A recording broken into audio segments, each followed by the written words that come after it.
अब खबर मध्य प्रदेश के कटनी से, जहां दतली नदी पर बना पुल पिछले साल बाढ़ में टूट गया था। समाधान लगा था ना हुई, लेकिन वो पुल आज तक दोबारा नहीं बना और उफान पर दिख रही दतला नदी को ये छोटे छोटे बच्चे यूं ही जान जोखिम में डालकर पार कर रहे हैं। साइकिल से नदी को पार करने की कोशिश कर रहा एक बच्चा तो पानी के तेज बहाव में लड़खड़ा ही गया। जैसे तैसे उसने खुद को बचाया। शासन प्रशासन की लापरवाही के चलते लोगों को एक गांव से दूसरे गांव में जाने के लिए मजबूरी में इसी खतरनाक रास्ते से गुजरना पड़ता है। अब आपको हिमाचल प्रदेश के मंडी जिले के एक गांव का हाल दिखाते हैं। इस गांव के लोगों ने सरकारी परियोजना के लिए अपनी जमीन दी थी, लेकिन अब आरोप है कि उनके गांव का संपर्क पूरी तरह से कट गया है।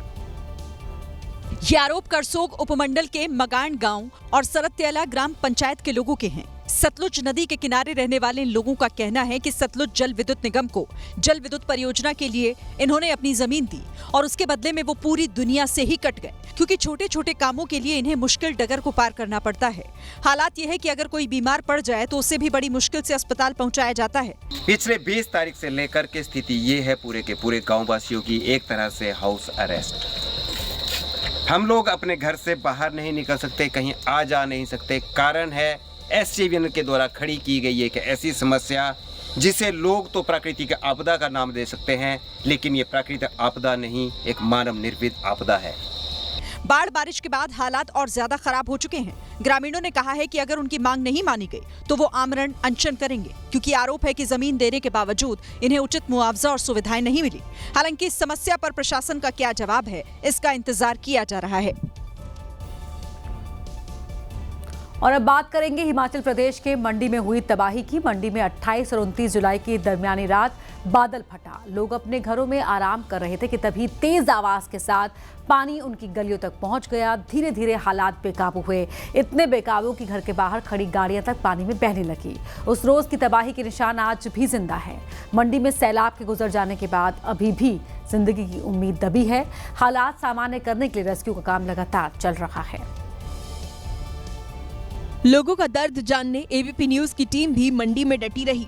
ये मोटरसाइकिल है, सामने एक 3 व्हीलर है, ऑटो है और दूसरी तरफ एक गाड़ी है। ये जब बादल फटता है पहाड़ों में तो ये जो है ताश के पत्तों की तरह बह के जो है इस नाले में आ गए हैं। बारिश का पानी गाड़ियों को अपने साथ बहा ले गया था। उस रोज किसी की हिम्मत नहीं हुई कि वो उन गाड़ियों के करीब पहुंचे। अब वही गाड़ियां कहीं मलबे के नीचे दबी है, कहीं पहाड़ों के बीच फंसी पड़ी है, तो कहीं बारिश के प्रकोप के बाद उल्टी पड़ी है। स्कूटर्स की ये कतार बता रही है कि सैलाब सबको एक साथ बहा रहा था। तो कितने ये स्कूटर्स जो हैं ये नजर आएंगे अगर कैमरे की नजर से भी देखेंगे। 1 2 3 4 5, तो कम से कम 5 स्कूटर्स हैं यहीं पे जो नजर आ रहे हैं। अभी पानी की पतली धार जिस नाले में दिख रही है, बादल फटने के दौरान इसी नाले ने रौद्र रूप लिया, जिसके बाद मंडी में तबाही आई।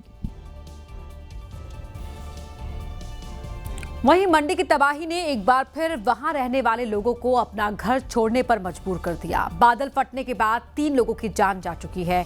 कई लोग अभी भी लापता बताए जा रहे हैं। उस रोज की तबाही झेलने के बाद अब पहाड़ में रहने वाले लोग फिर से सामान्य जीवन जीने की कोशिश कर रहे हैं। और इसी कोशिश के तहत लोग मलबे में दबी अपनी गाड़ियों को ढूंढने निकले हैं। व्हीकल्स, मोटरसाइकिल, स्कूटर, कारें किस तरह से दबी पड़ी हैं मलबे में। बादल फटने और भारी बारिश की वजह से हुआ है कि अब इन नौजवानों को मलबे में दबी अपनी मोटरसाइकिल जो है इस तरह से जद्दोजहद करके निकालनी पड़ रही है। ये 29 तारीख को घर के अंदर मलबा भर जाने के बाद अंदर फंसे लोगों को खिड़कियों से बाहर निकालना पड़ा था। मलबा आज भी है, उसे निकालने के लिए अब खिड़कियां टूट रही हैं। फिलहाल आप देखेंगे कि इस खिड़की को अब तोड़ने की कोशिश की जा रही है ताकि खिड़की तोड़ के ये जो तमाम मलबा है उसको जो है बाहर निकाला जाए। उस रोज मंडी के लोगों ने जो मंजर देखा उसका डर आज भी उनके मन में जिंदा है, क्योंकि यहाँ तो डेंजरस है। जब तक ये नाला खलास नहीं होगा तब तक तो हमको ये है कहीं पिलर खिसक गया एक आधा तो सारा मकान जो धराशायी हो जाएगा। कुदरत के खौफ के बीच मंडी में जिंदगी सामान्य करने की कोशिश लगातार जारी है।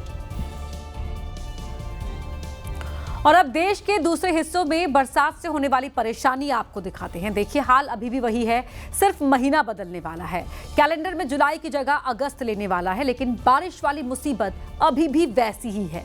मध्य प्रदेश से कुछ वीडियोस आए जिसमें लोग खतरनाक पानी का सामना करते हुए दिख रहे थे। मध्य प्रदेश के अलीराजपुर जिले के इस वीडियो में एक व्यक्ति नदी पर बने छोटे पुल को पार करने की कोशिश में था, लेकिन अगले ही पल ये कोशिश उस पर भारी पड़ गई। छतरी लिए नदी के बहाव में जूझ रहे शख्स ने काफी देर तक पानी के प्रकोप से खुद को बचाए रखा, लेकिन एक वक्त ऐसा आया जब वो पानी से हारा और नीचे चला गया, लेकिन कुछ सेकंड में ही उसकी झलक फिर दिखी, उसकी जान बच गई। शिवपुरी जिले में भी छोटे पुल के ऊपर तेज बहाव था, बावजूद इसके पिकअप वैन ने यहां से निकलना चाहा। नतीजा वही हुआ जिसका डर था। यहां भी किस्मत से ड्राइवर को बचा लिया गया। इधर मध्य प्रदेश के साथ साथ राजस्थान में भी आसमानी बूंदों ने लोगों को बता दिया कि कम से कम इस बारिश वाले सीजन में उससे डरना जरूरी है। सोचिए, एक ट्रैक्टर जो 2 टन से भी ज्यादा वजन का होता है, राजस्थान में वो ट्रैक्टर पानी के बहाव में बहता चला जा रहा था। पानी के आगे ट्रैक्टर किसी खिलौने की तरह लग रहा था। ऐसा खतरनाक पानी जो किसी की गली में आए तो लोगों की आत्मा कांप जाए। ये मंजर राजस्थान के 12 जिले के लोगों ने देखा। पानी का ये खतरनाक बहाव इस ट्रैक्टर को काफी दूर तक घसीटता ले गया। ये तो किस्मत अच्छी थी कि एक मोड़ पर ट्रैक्टर रुक गया, वरना बहुत दूर तक जा सकता था। इन गलियों में नदियों जैसा सैलाब आया तो घरों में 5 से 6 फीट तक पानी भर गया। इधर मध्य प्रदेश के बुरहानपुर में भी ट्रैक्टर पानी में फंसा, जिसे निकालने के लिए कई लोगों ने एक साथ कोशिश की। ये ट्रैक्टर ट्रॉली लेकर आए लोग अंतिम संस्कार के लिए जा रहे थे। नहर के बीच जान खतरे में पड़ी तो सबने कूदकर खुद को सुरक्षित किया। पानी ज्यादा बरस रहा है तो पहाड़ों में भी रास्ते खतरनाक होते जा रहे हैं। इन्हीं खतरनाक रास्तों से गुजरते हुए जम्मू कश्मीर के गांदरबल में आईटीबीपी के जवानों से भरी बस नदी में गिर गई। बस को बाहर निकालने के लिए रेस्क्यू ऑपरेशन चलाया गया। पानी के तेज बहाव के बीच बस के पहिए हवा में और आधी बस पानी में डूबी नजर आई। बस को निकालने के लिए एनडीआरएफ, एसडीआरएफ और पुलिस की टीम ने मिलकर रेस्क्यू ऑपरेशन चलाया। इस दौरान केबल की मदद से रेस्क्यू टीम बस तक जाती दिखी। बताया गया कि एक खतरनाक मोड़ में स्लिप होने के बाद बस नीचे गिरी थी। गनीमत रही कि हादसे के दौरान बस में जवानों की टोली नहीं थी। वापसी की तरफ कर लिया तो ये स्लिप होगी दरिया में। ड्राइवर को माइनर इंजरीज आई, ऐसा जिसमें कोई ट्रूप्स नहीं थे। फिलहाल बस के ड्राइवर का इलाज चल रहा है। वहीं उल्टी पड़ी बस को भी सीधा कर दिया गया। अगला टारगेट बस को नदी से निकालने का है। अगली तस्वीर राजस्थान की है, जहां कहीं पर नेशनल हाईवे पानी से टूट गया तो कहीं 3-3 किलोमीटर तक हाईवे पर गाड़ियों के चलने के लिए जगह ही नहीं बची। सवाई माधोपुर जिले में नेशनल हाईवे का एक बड़ा हिस्सा टूट गया। इस चिकनी सड़क को तोड़कर पानी ने अपना रास्ता बनाया।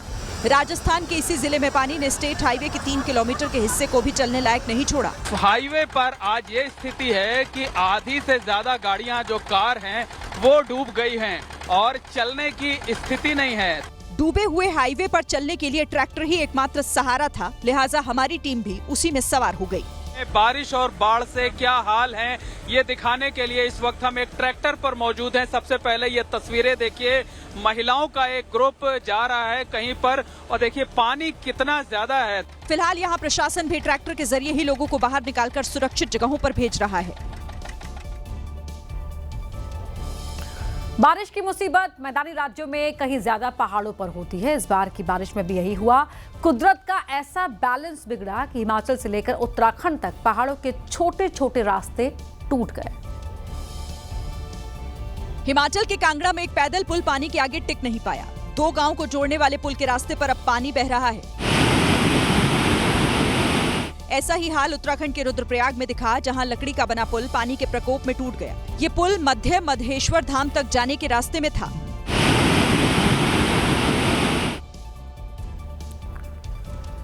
मध्य प्रदेश में गुना और शिवपुरी के तमाम हिस्से बारिश और बाढ़ से बेहाल हैं। इलाके में सामान्य से ज्यादा बारिश होने के बाद रिहायशी इलाकों तक पानी भर गया।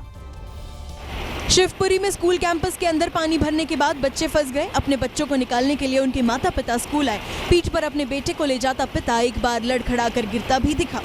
महज कुछ घंटों के अंदर जमा हुए पानी ने ही स्कूल में बच्चों को कैद कर दिया था। शिवपुरी से ही लगा हुआ गुना जिला भी बारिश में पानी से पीड़ित रहा। शहर की कॉलोनियों में पहला फ्लोर पानी में डूब चुका था और दूसरे या तीसरे फ्लोर पर जाकर लोगों ने इस भयानक मंजर से खुद को बचाया।